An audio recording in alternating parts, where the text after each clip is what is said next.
Welcome back friends, I am Diksha and you are watching Bihari Backbenchers. Class 7th science NCERT chapter 10 हम discuss कर रहे हैं। 2 videos हमने already upload कर रखा है जिसके लिंक्स डिस्क्रिप्शन में प्रोवाइडेड हैं।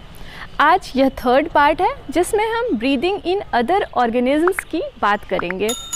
To summarise very briefly, breathing is exchange of gases. यह रेस्पायरेशन का एक पार्ट है।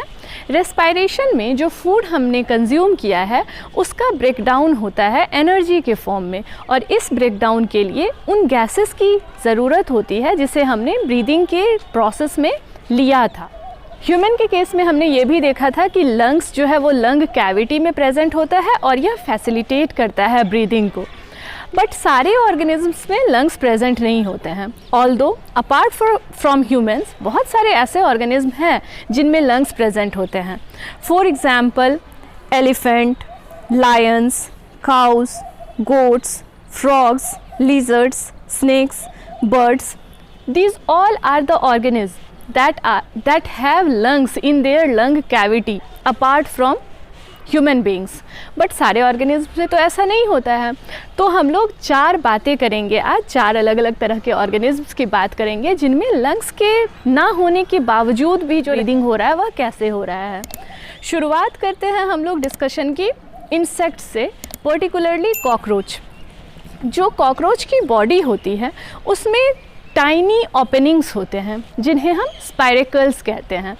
यह स्पाइरेकल्स कनेक्टेड होते हैं ट्रैकिया से, और यह ट्रैकिया जो है यह डिवाइडेड होते हैं फाइन ट्यूब लाइक स्ट्रक्चर्स में जिन्हें हम ट्रैकियल ट्यूब्स कहते हैं।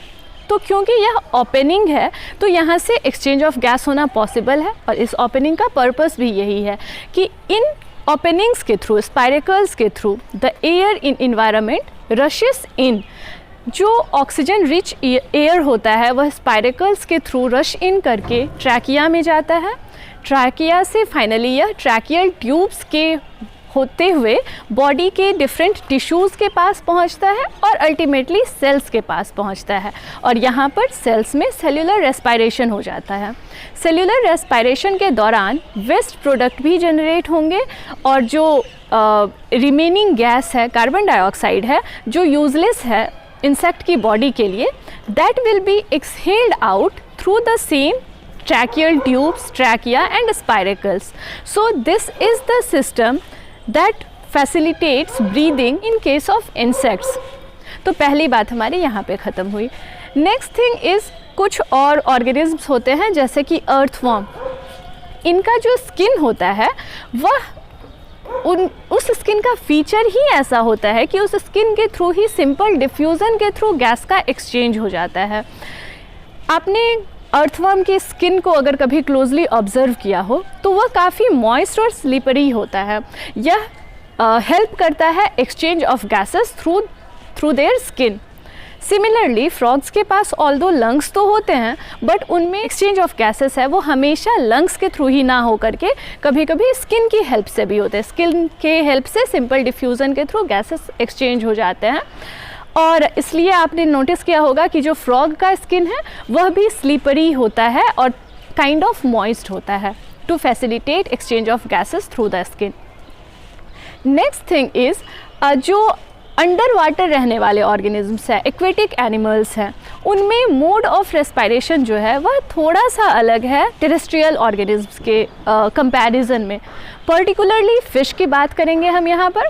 फ़िश में गिल्स प्रेजेंट होते हैं। गिल्स स्किन का प्रोजेक्शन है जिसमें न्यूमरस ब्लड वेसल्स प्रेजेंट होते हैं।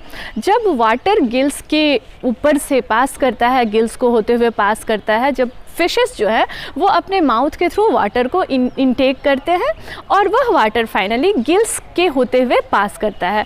तो जब वह गिल्स के कांटेक्ट में वाटर आता है तो वाटर में जो डिज़ोल्व्ड ऑक्सीजन है फिश उसको अपटेक कर लेते हैं, और फिर उस ऑक्सीजन की मदद से सेल्यूलर रेस्पायरेशन होगा, एनर्जी प्रोड्यूस होगा, carbon dioxide as waste generate होगा, और वह जो कार्बन डाइऑक्साइड है वह वापस से जो गिल्स में ब्लड वेसल्स हैं उनकी मदद से वाटर में डिफ्यूज़ कर दिया जाएगा। Plants also breathe? Of course yes, because they are living organisms, they need energy, so there will be exchange of gases. Of course the medium is different in their cases. Plants के body में throughout plant का जो सारा cells होता है वह सारे ही cells individually exchange of air करते हैं. लीव्स के केस में तो आपने सुना ही होगा कि स्टोमाटा प्रेजेंट होता है लीव्स में, जिनके थ्रू एक्सचेंज ऑफ एयर होता है. सिमिलरली जो उनके स्टेम हैं उनके भी सेल्स एक्सचेंज ऑफ एयर करते हैं थ्रू डिफ्यूज़न. इवन जो रूट्स प्रेजेंट होते हैं अंडरग्राउंड, धरती के सॉइल के अंदर जो रूट्स प्रेजेंट होते हैं वह भी अपना ब्रीदिंग खुद से ही कर लेते हैं. हाउ? जो सॉइल पार्टिकल्स होते हैं उनके बीच में कुछ एयर स्पेस होता है, उस एयर स्पेस में अलग अलग तरह के गैसेस प्रेजेंट होते हैं. तो वहाँ से जो रूट्स हैं वह ऑक्सीजन को अपटेक करते हैं और वहीं पे वो कार्बन डाइऑक्साइड को रिलीज़ कर देते हैं.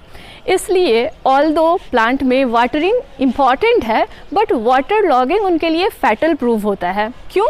क्योंकि अगर आप वाटर लॉगिंग कर दे रहे हो किसी प्लांट में, इतना ज़्यादा पानी डाल दे रहे हो कि उसका जो पार्टिकल्स था सॉइल के बीच का वो कम्प्लीटली फिलअप हो चुका है, तो वहाँ से एक्सचेंज ऑफ गैसेस हो नहीं पाएगा. प्लांट्स जो है वो ऑक्सीजन को अपटेक नहीं कर पाएंगे.